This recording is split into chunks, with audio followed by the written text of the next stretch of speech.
स्वागत है आपका फिर से हमारे चैनल ब्रिलियंस 53 में। तो हमने इसके प्रीवियस लेक्चर नंबर 33 में प्रश्न नंबर 177 तक पढ़ा था, जिसमें प्रकृतिवाद के अनुसार शिक्षक की भूमिका व शिक्षण विधियों पर प्रकाश डालिए। तो चलिए आज के वीडियो लेक्चर नंबर 34 में हम लोग लघुत्तरीय प्रश्नों के इस सीरीज को कंटिन्यू करते हैं, वर्तमान भारतीय एवं प्रारंभिक शिक्षा। तो जो भी हमारे चैनल को पहली बार सेकंड सेमेस्टर वाले देख रहे हैं, हमारे चैनल को सब्सक्राइब कर लीजिए, ऑल वाले बेल आइकन को प्रेस कर दीजिए ताकि आपको हर एक क्लास का नोटिफिकेशन मिल जाए। वीडियो के डिस्क्रिप्शन बॉक्स में टेलीग्राम है, टेलीग्राम से ज्वाइन करके पीडीएफ डाउनलोड कर सकते हैं।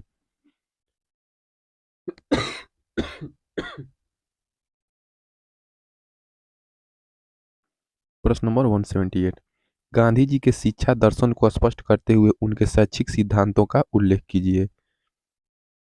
तो गांधी जी के शिक्षा दर्शन के आधारभूत सिद्धांत, गांधी जी के जो एजुकेशन फिलॉसफी था वो क्या था। ठीक है, गांधी जी का जो एजुकेशनल फिलॉसफी था उसके बारे में बताना है। तो चलिए हेडिंग डालेंगे, गांधी जी के शिक्षा दर्शन के आधारभूत सिद्धांत। तो पहला गांधी जी के शिक्षा दर्शन का आधारभूत सिद्धांत क्या था? 7 से 14 वर्ष, यानी कि 7 से 14 वर्ष तक के बालकों के लिए निःशुल्क, ठीक है, फ्री था और अनिवार्य शिक्षा की व्यवस्था की जानी चाहिए। गांधी जी ने क्या कहा था कि 7 से 14 वर्ष के बच्चों को फ्री और अनिवार्य शिक्षा की व्यवस्था की जानी चाहिए। उसके बाद देखिए दूसरा, शिक्षा का माध्यम मातृभाषा होना चाहिए। ठीक है, गांधी जी क्या थे? मातृभाषा के पक्षधर थे कि हमारे देश में शिक्षा व्यवस्था मातृभाषा में होनी चाहिए। बालक की शिक्षा में अंग्रेजी को कोई स्थान नहीं दिया जाना चाहिए। गांधी जी ने क्या कहा था कि बालक की शिक्षा में अंग्रेजी का कोई स्थान नहीं दिया जाना चाहिए। साक्षरता को शिक्षा नहीं कहा जा सकता। साक्षर मतलब अक्षर को लिख और पढ़ लेना ही शिक्षा नहीं है। साक्षर मतलब क्या होता है? लिख और पढ़ लेना ही साक्षरता होता है। तो इसको आप शिक्षा नहीं कह सकते। शिक्षा क्या है? बालक के अंतर्निहित शक्तियों का विकास करना ही क्या है? शिक्षा है, ये होता है। पांचवा पांचवा क्या कहा था गांधी जी ने? शिक्षा का उद्देश्य बालक में मानवीय गुणों का विकास करना होना चाहिए। बालक में क्या होना चाहिए? शिक्षा का उद्देश्य ये होना चाहिए कि बच्चे कुछ पढ़ के कुछ अच्छे गुण, मानवीय गुण सीखें। शिक्षा बालक की समस्त शक्तियों का विकास है। बालक के अंदर जो भी शक्तियां हैं वो उनका विकास किया जाना चाहिए। वो कुछ जन्मजात शक्तियां होती हैं और कुछ जन्मपरांत शक्तियां उनकी मिलती हैं। ये शिक्षा के माध्यम से ही संभव है। बालक की शिक्षा किसी लाभप्रद दस्तकारी से प्रारंभ की जानी चाहिए। शिक्षा किसी उत्पादन उद्योग, ठीक है, प्रोडक्शन के बारे में बता रहे हैं, उत्पादन उद्योग के माध्यम से दी जानी चाहिए। नौवां देखिए, शिक्षा के लिए उद्योग का चयन करते समय यह ध्यान रखना चाहिए कि यह उद्योग क्या है? कोई स्थानीय उद्योग हो। गांधी जी ने लघु उद्योग को बहुत ज्यादा बढ़ावा दिया था अपने शिक्षा दर्शन में। 10वां देखिए, जिस उद्योग का शिक्षा के साधन के रूप में चयन किया जाए उसे शिक्षा को स्वावलंबी बनाना चाहिए। 11वां देखिए, बालक की शिक्षा की व्यवस्था इस प्रकार की जानी चाहिए कि वह शिक्षा समाप्त करके किसी रोजगार में लग सके। 12वां देखिए उनका क्या था? गांधी जी का शिक्षा दर्शन, शिक्षा के बारे में उन्होंने क्या क्या सुझाव दिए थे। तो गांधी जी के अनुसार विद्यालय ऐसा होना चाहिए कि जहां बालक नवीन खोजों की ओर अग्रसर होता रहे। ये सब क्या था? गांधी जी का शिक्षा दर्शन था। लगभग 12-13 हेडिंग है, आप लोग इसे याद कर लेंगे। इसका पीडीएफ मैं टेलीग्राम पे डाल दूंगा, वहां से आप लोग रिवाइज कर सकते हैं। नेक्स्ट प्रश्न देखिए, इसके बाद सेकंड पेपर स्टार्ट होगा, प्रारंभिक शिक्षा के नवीन प्रयास। 179, जॉन ड्यूवी के इस कथन को स्पष्ट कीजिए कि विद्यालय समाज का लघु रूप है।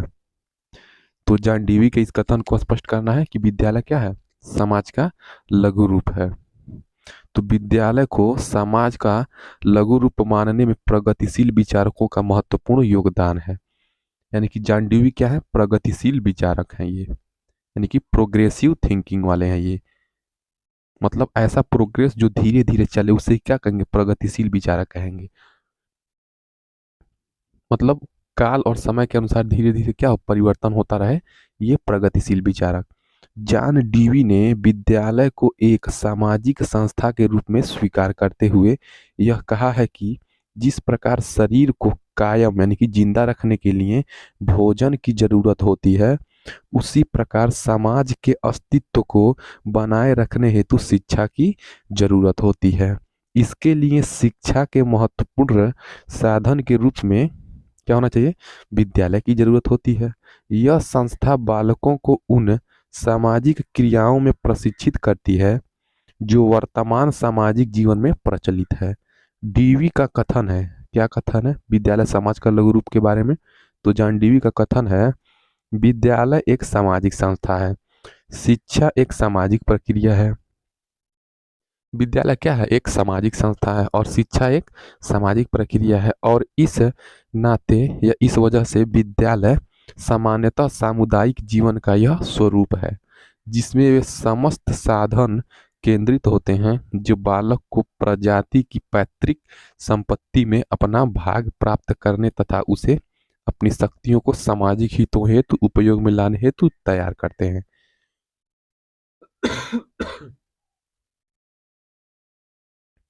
ये जॉन डीवी का कथन हो गया। नेक्स्ट प्रश्न देखिए 180। प्रश्न नंबर 180 क्या है, सामाजिक परिवर्तन में शिक्षा की भूमिका क्या है। तो सामाजिक परिवर्तन में शिक्षा की भूमिका बताना है। आपको पता है जो समाज है वो हर एक समय नया रूप लेता रहा है, चाहे वो साइंस हो, चाहे शिक्षा का क्षेत्र हो, चाहे उद्योग धंधे हो या राजनीति हो, क्या होता है हमेशा सामाजिक परिवर्तन होता है। तो ये शिक्षा की भूमिका क्या है इन सब चीज़ों में, तो शिक्षा और सामाजिक परिवर्तन बताना है कि शिक्षा और समाज में जो परिवर्तन होते हैं किसी भी तौर पे किसी भी एस्पेक्ट से, तो शिक्षा और समाज में क्या रिलेशन है। तो समाज में निरंतर सामाजिक परिवर्तन होता रहता है, ठीक। इस सामाजिक परिवर्तन में शिक्षा अत्यंत महत्वपूर्ण योगदान करती है। सामाजिक परिवर्तन पहले भौतिक सांस्कृतिक परिवर्तन के रूप में होता है, ठीक है। भौतिक क्यों होता है, क्यों कि कुछ रूल रेगुलेशन पारंपरिक चीजें बदलती हैं, कुछ सांस्कृतिक रूल बदलते हैं, और फिर उसका रूप अभौतिक सांस्कृतिक परिवर्तन का हो जाता है। शिक्षा का कार्य यह भी है कि वह वर्तमान में उन परिवर्तनों को लाने का प्रयत्न करे जो समाज में नवजीवन का संचार कर दे और इस प्रकार क्रमशः समाज प्रगति की ओर बढ़ने लगे। समाज सदैव सक्रिय रहता है और इसी कारण उसमें हमेशा परिवर्तन आता रहता है।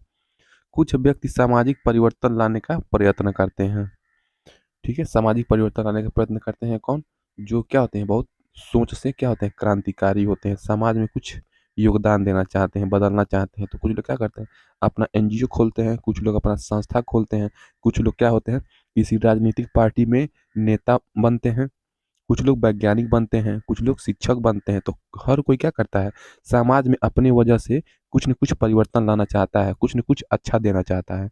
तो सामाजिक ढांचे में परिवर्तन ही सामाजिक परिवर्तन है। तो सामाजिक ढांचे मतलब आप समझ सकते हैं कि जो भी सोशल सामाजिक ढांचा है, जैसे मान लीजिए शिक्षा, समाज का ढांचा क्या है, शिक्षा है, ठीक है, स्वास्थ्य है, लोगों का स्वास्थ्य है, शिक्षा स्वास्थ्य है, रोजगार है, ये सब क्या है सामाजिक ढांचा है, शिक्षा है, स्वास्थ्य है, रोजगार है, और कोई भी और फील्ड आप ले सकते हैं। ये सब क्या है सामाजिक ढांचा में परिवर्तन लाना ही क्या होगा, सामाजिक परिवर्तन हो जाएगा। या कोई परंपरा हो गया, ठीक है, या कोई धार्मिक रूल में क्या परिवर्तन लाना, ये भी एक क्या सामाजिक परिवर्तन है। हम अभी बता चुके हैं कि कुछ शिक्षाविद सामाजिक परिवर्तन को सांस्कृतिक परिवर्तन भी मानते हैं। नेक्स्ट प्रश्न देखिए, इस प्रकार आपका सामाजिक परिवर्तन में शिक्षा की भूमिका है। नेक्स्ट प्रश्न 181।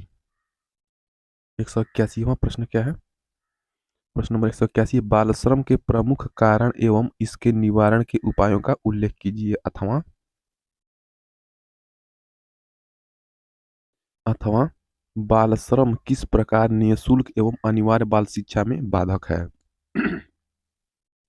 बाल श्रम मतलब जो छोटे बच्चे होते हैं, लगते हैं मजदूरी करने, जो 14 वर्ष से कम होते हैं, उन बच्चों को क्या शारीरिक और मानसिक तौर पे मजदूरी आप नहीं करा सकते हैं।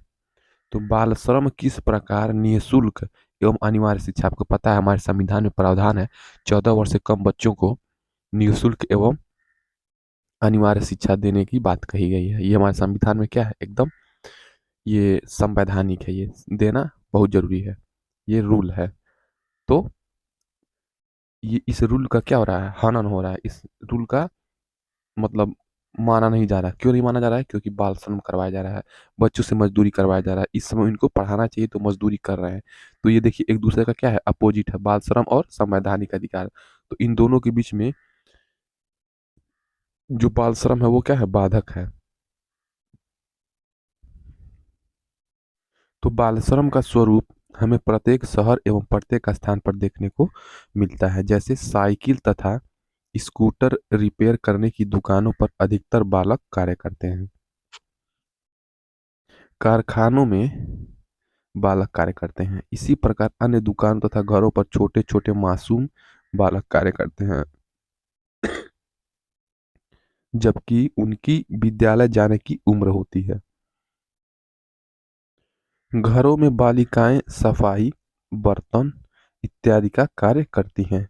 इन सब का प्रमुख कारण है कि उनके परिवार की स्थिति ऐसी नहीं होती है कि वे स्कूल जा सके। इसी कारण सरकार ने तथा संविधान ने ऐसी व्यवस्था की है कि वे निःशुल्क शिक्षा प्राप्त कर सकें। इसी आधार पर निःशुल्क तथा अनिवार्य प्राथमिक शिक्षा तथा शिक्षा का अधिकार अधिनियम 2009 भी बनाए गए हैं, जिसमें अनिवार्य एवं निःशुल्क शिक्षा की बात की गई है। निश्चित रूप से किंतु निश्चित रूप से पारिवारिक स्थिति अनिवार्य बाल शिक्षा में बाधक है। पारिवारिक परिस्थितियां बाल श्रम को विवश करती हैं। पारिवारिक स्थितियां क्या करती हैं, बाल श्रम को विवश करती हैं। बाल श्रम के कारण बच्चे का बचपन छीन जाता है। जिस उम्र में उन्हें पुष्प के समान विकसित होना चाहिए था, उस उम्र में बाल श्रम के कारण उनकी इच्छाएं मनोकामनाएं समाप्त हो जाती हैं और बच्चों का बचपना छीन जाता है। जो आप ये एक क्या है, अन्याय है बच्चों के साथ। तो इसी प्रकार इस अन्याय को मिटाने के लिए हमारा भारतीय संविधान ने शिक्षा का अधिकार अधिनियम और आरटी एक्ट 2009 में अनिवार्य एवं निःशुल्क शिक्षा की बात की गई है, ताकि हर एक बच्चे को शिक्षा मिल सके, 14 वर्ष से कम बालकों को। नेक्स्ट प्रश्न देखिए, नेक्स्ट प्रश्न क्या है, 2 नंबर का आता है। आप लोग कम से कम 1 से 1.5 पेज लिखेंगे इसका उत्तर।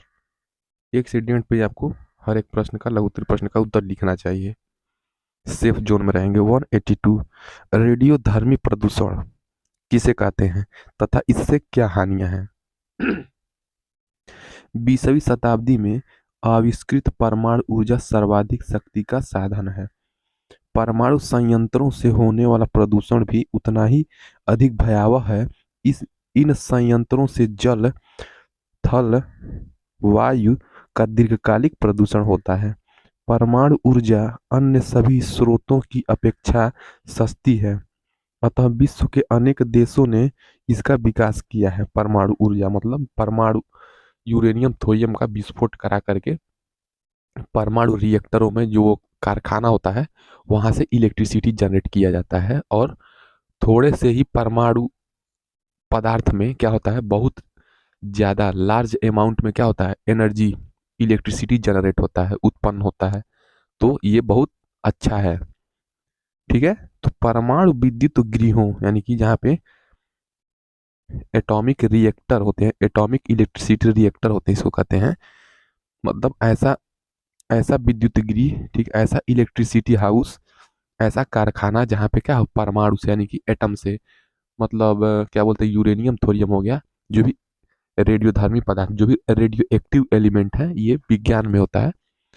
आप लोग पढ़े होंगे जो विज्ञान में, तो रेडियोधर्मिता जो होती है उसमें उससे क्या होता है, निकलने वाले यूरेनियम, ठीक है, यूरेनियम का साइन क्या होता है, यू होता है। थोरियम का क्या होता है, टी एच होता है। जिरकोनियम का क्या होता है, जेड आर होता है। तो यूरेनियम, थोरियम और जिरकोनियम, स्ट्रॉन्सियम का क्या होता है, एस आर होता है। बेरिलियम का क्या होता है, बीई होता है। आदि के अपशिष्ट पर्यावरण प्रदूषण उत्पन्न करते हैं, यानी कि जो भी ये एलिमेंट आप देख रहे हैं, uranium, thorium, zirconium, strontium, beryllium, ठीक है, आदि के अपशिष्ट, यानी कि इनके जलने वगैरह से या कारखाना में बहुत प्रोसेस करने से क्या होता है, प्रदूषण उत्पन्न होते हैं, जो जन स्वास्थ्य हेतु अति घातक होता है। देखिए, जो रेडियोधर्मिता पदार्थ है, इसका एक अमेरिका में जगह है चेरनोबिल, वहाँ पे हुआ था बहुत बड़ा हादसा। चेरनोबिल है एक, वहाँ पे अमेरिका का परमाणु रिएक्टर है, वहाँ पे क्या हुआ था, रिसाव हो गया था परमाणु रिएक्टर में, जहाँ पे वहाँ पे विद्युत बनता था। रिसाव होने से क्या हुआ था, पूरे पर्यावरण में धीरे धीरे क्या हुआ, जो रेडियो एक्टिव एलिमेंट है वो फैल गया पूरे पर्यावरण में। और जब पर्यावरण में फैल गया तो धीरे धीरे वहाँ के लोगों का क्या होने लगा, मृत्यु होने लगा, सांस लेने में दिक्कत होने लगा, और उनके स्किन से रिलेटेड चीज़ें कुछ। जब वहाँ पे रिसाव हुआ, जब विस्फोट हुआ, तो उसके जो लगभग 5 किलोमीटर के एरिया में कुछ है, और जो क्या बोलते हैं, 1 किलोमीटर 1.5 किलोमीटर के एरिया में जो लोग थे वो तुरंत ऑन द स्पॉट उनकी डेथ हो गई। और जो दूर थे वो धीरे धीरे, जैसे जैसे प्रभाव बढ़ता गया ये एटम का, ये रेडियो एक्टिव एलिमेंट का, वो वहाँ के लोगों को क्या हुआ, बीमारी से वो सब मरने लगे, सांस फूल के उनका मृत्यु हो गया। जो ये क्या करता है, जो रेडियो एक्टिव एलिमेंट होता है, ये लंग्स पर और चीज़ों ऑर्गन पे क्या करता है, और स्किन पे ये डायरेक्ट इफेक्ट डालता है। इसीलिए ये शहर से दूर बनाए जाते हैं परमाणु संयंत्र, ताकि जहाँ पे ज़्यादा लोग रहेंगे वहाँ पे विस्फोट होगा तो ज़्यादा लोगों की मृत्यु होगी। इसीलिए रेडियोधर्मी प्रदूषण, यानी कि रेडियो एक्टिव एलिमेंट्स वाले जो पावर प्लांट हैं वो दूर बनाए जाते हैं शहरों से। प्रश्न नंबर 83। प्रश्न नंबर 83 क्या है, 183, पर्यावरण के प्रति छात्रों को जागरूक बनाने में शिक्षक की क्या भूमिका है। तो पर्यावरण शिक्षा पर्यावरण संरक्षण के लिए बेजोड़ भूमिका निभाती है। पर्यावरण शिक्षा के द्वारा भावी नागरिक छात्रों को पर्यावरण का ज्ञान प्रदान किया जाता है, उनमें दक्षताओं का विकास किया जाता है, और सबसे बढ़कर उनमें दृष्टिकोण निर्माण और सहभागिता की भावना का विकास करके शिक्षण संस्थाएं पर्यावरण में समर्थ नागरिकों का निर्माण करती हैं। शिक्षक तथा शिक्षण संस्थाएं दो प्रकार के कार्य करके, पहला, पर्यावरण संरक्षण में अपना योगदान कर सकती है। अंतः परिसरकार, within the campus function, यानी कि आपके पर्यावरण से रिलेटेड क्या होती हैं, सम्मेलन गोष्ठियाँ होती हैं, ये आपके विद्यालय स्कूल या कॉलेज में क्या होते हैं, ये परिसर में होते हैं, with in the campus function, और एवं बाह्य परिसर कार्य, आउटसाइड द कैंपस फंक्शन, या टूर वगैरह या शैक्षणिक भ्रमण पे जाया जाता है, किसी चिड़ियाघर, किसी जंगल में या किसी पार्क वगैरह में, ये दिखाने के लिए। तो ये क्या जाएगा, बाह्य परिसर कार्य करके बच्चों के अंदर विकास किया जा सकता है, एक सभ्य नागरिक पर्यावरण शिक्षा का दे करके सभ्य नागरिक बनाया जा सकता है। नेक्स्ट प्रश्न, नेक्स्ट प्रश्न 184 देखिए। प्रश्न नंबर 184 क्या है, प्रश्न नंबर 184 है, मानवीय मूल्यों के विकास में विद्यालय की क्या भूमिका है। तो मानवीय मूल्यों के विकास में विद्यालय का योगदान, तो contribution of school in development of values. तो मानवीय मूल्यों के विकास में विद्यालय का क्या योगदान है, तो चलिए मूल्य आप समझते हैं, वैल्यू। तो मूल्यों के विकास में विद्यालय दो प्रकार से अपना योगदान देते हैं।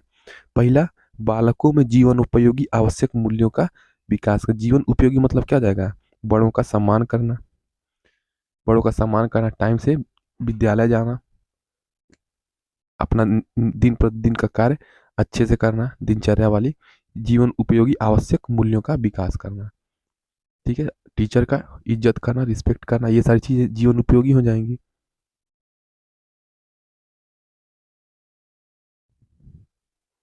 देखिए, नेक्स्ट, बालकों में उपयोगी ज्ञान से सुसज्जित करना, छात्रों के ज्ञानात्मक पहलुओं को पूर्ण विकसित करना, जिससे मुक्त चिंतन, सृजनात्मक, फ्री थिंकिंग और क्रिएटिविटी, मौलिक क्षमता तथा योग्यताओं को प्रजातांत्रिक मूल्यों के अनुरूप कर सके, एवं उस आधार पर स्वतंत्र निर्णयात्मक क्षमताओं का अपने में समावेश कर सकें। यानी कि बालक के अंदर क्या होगा, उनके जो थिंकिंग, रीजनिंग, लॉजिकल जो दिमाग है वो बढ़ेगा, जिससे प्रजातांत्रिक यानी कि लोकतांत्रिक देश के लिए, जहाँ पे लोगों के द्वारा शासन किया जाता है, लोगों के द्वारा, लोगों से द्वारा चुना हुआ शासन होता है, वहाँ पे एक सभ्य नागरिक का निर्माण होगा, जिससे क्या होगा, स्वस्थ लोकतंत्र का निर्माण होगा। इसके से क्या होगा, बच्चों में निर्णय लेने की क्षमता, अच्छे निर्णय, किस टाइम पे क्या निर्णय लेना है, ये बालक के अंदर विकसित हो जाएगी। ये इसका कार्य का मतलब यही है। नेक्स्ट देखिए, चौथा, हमारी संस्कृति तथा प्राचीन भारतीयों आदर्शों को संरक्षण प्रदान करते हैं, जिससे कि आने वाली पीढ़ी में उन्हें समाविष्ट किया जा सके। वे एक लक्ष्य और भी अपने सामने रखते हैं कि उनमें समकालीन परिस्थितियों के अनुरूप वृद्धि तथा परिवर्तन की क्षमता का विकास किया जा सके। पांचवा देखिए, बालक एवं बालिकाओं में प्रजातांत्रिक मूल्यों के अनुरूप नेतृत्व के गुणों का विकास करना, जिससे वे बड़े होकर अपने अंदर प्रजातांत्रिक मूल्यों को समाहित कर प्रबुद्ध भारतीय नागरिक बन सकें। बालकों को चारित्रिक एवं नैतिक विकास के अलावा आध्यात्मिक विकास की ओर उन्मुख किया जा सके। ये सब क्या हो जाएंगे आपका, ये मानवीय मूल्यों के विकास में विद्यालय का योगदान। तो इसका पीडीएफ चाहिए तो वीडियो के डिस्क्रिप्शन बॉक्स में टेलीग्राम का लिंक है, वहाँ से आप लोग जुड़ करके पीडीएफ डाउनलोड कर सकते हैं। और प्रथम सेमेस्टर वाले स्टूडेंट के साथ भी इस चैनल को शेयर कर दीजिए। प्रथम सेमेस्टर मैंने पूरा पढ़ा दिया है, वहाँ से जाकर प्रथम सेमेस्टर वाले अपना तैयारी करेंगे, और सेकंड सेमेस्टर वालों का भी यहाँ पे वीडियो लेक्चर अपलोड हो रहा है, तो आप लोग पढ़ते रहिए। मिलते हैं नेक्स्ट वीडियो में। जय हिंद।